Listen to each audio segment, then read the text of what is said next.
In this tutorial, we'll be looking at bin views and different bin view options and how to make you a more efficient and organized editor. So as you can see here in my synced bin, I wanted to point out the lock status. It says it's unlocked, which means no one else is working within this bin, and this bin is able to save and do auto saves as well. Anytime this is red, it means it's locked and you will have to do a save as, because Avid believes that your bin is open somewhere else. That's why it's important to make sure that you're closing all your bins before you close your project. So as you can see here, I've color coded all of the footage for scene 16. We have yellow as the master shots, pink, purple as Marilyn's coverage, some green and blue as Dante's, and Percy's coverage as well. Then we have the exterior of the house. So if I right click here, I can go ahead. I'm going to make it brown because it's exterior. And if you don't want to color, you can just right click, go to none. But I'm going to go ahead and turn that color. Again, this is just one video track. Within bins, you can see what drive your footage is linking to, and then the duration of your files as well. As a reminder, this is in minutes, seconds, frames. We're working in a project that is 2997 frames per second, so you will never see 30 frames listed on this far right column, because if it's 30 frames, it's equal to 1 second. So the highest you'll ever go will be 29 in that far side. So down here, this is 23 seconds and 21 frames, not 23 minutes of an exterior house, just 23 seconds. Then it tells you if you have any in and out marks set, what tracks are associated with these clips. So you have a video and then audio tracks as well. And then it tells you your time code if there's particular start times associated with each of these, tape names that are associated as well.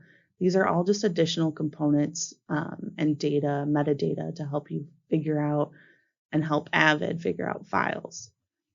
Video, this is the type of codec that I used that Avid likes to work with. So, and then it tells you what type of plugin was utilized to read these files. As you can see, the ones that have become subclips do not utilize the plugin anymore for it. You have tape ID, you have your audio sample rate, any comments that are over here as well, and then any additional timecode information as well.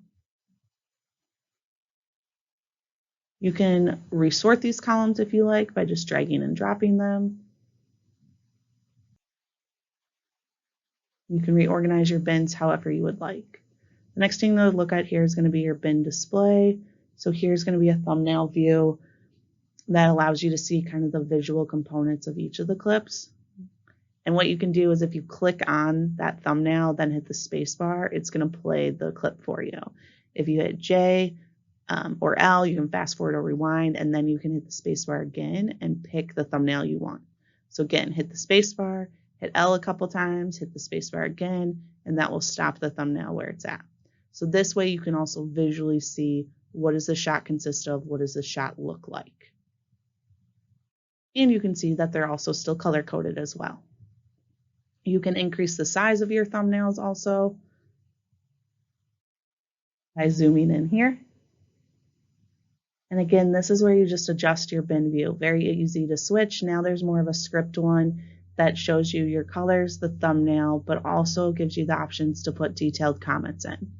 So you can type in here any particular information. Maybe you like Dante's performance at a certain part in this opening, and you want to note that real quick so you know what you want to use. Maybe you like the whip pan in this shot here to transition at a certain point. This just becomes super helpful for you to be able to make quick notes and make it easily available for you to see in your bin views. So feel free to organize your bins however you want, as long as they're organized. I don't care.